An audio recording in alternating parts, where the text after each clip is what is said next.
So, nagluto ako ng atay balunan ng manok with Sprite. Bali, pinatuyo ko lang din siya para mas kapit na kapit yung lasa.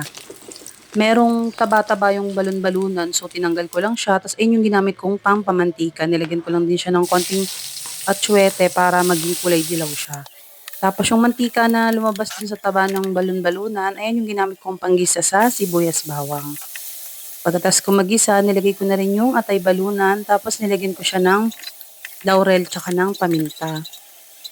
Gigisa-gisa lang natin yan siya, tapos tinakpan ko ng konti. Nung kumulo at medyo nagtubig, ayan, nilagyan ko na rin siya ng toyo.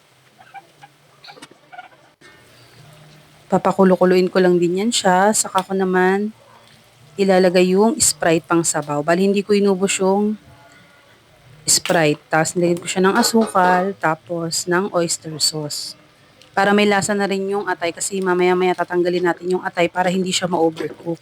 Dahil papalambutin ko pa yung balon-balunan.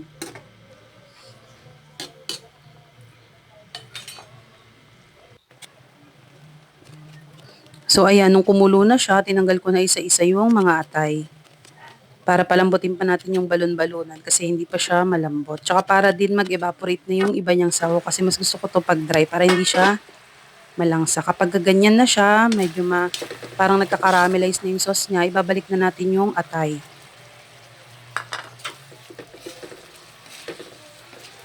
Favorite ko talaga yung atay ng manok. Yung balon-balunan naman tsaka yung puso, yung anak ko yung kumakain kasi ayoko niyan. Ang arty niyan.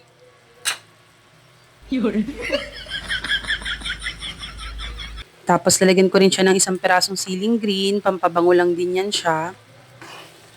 Arte-arte lang, tapos yan, halo-halo.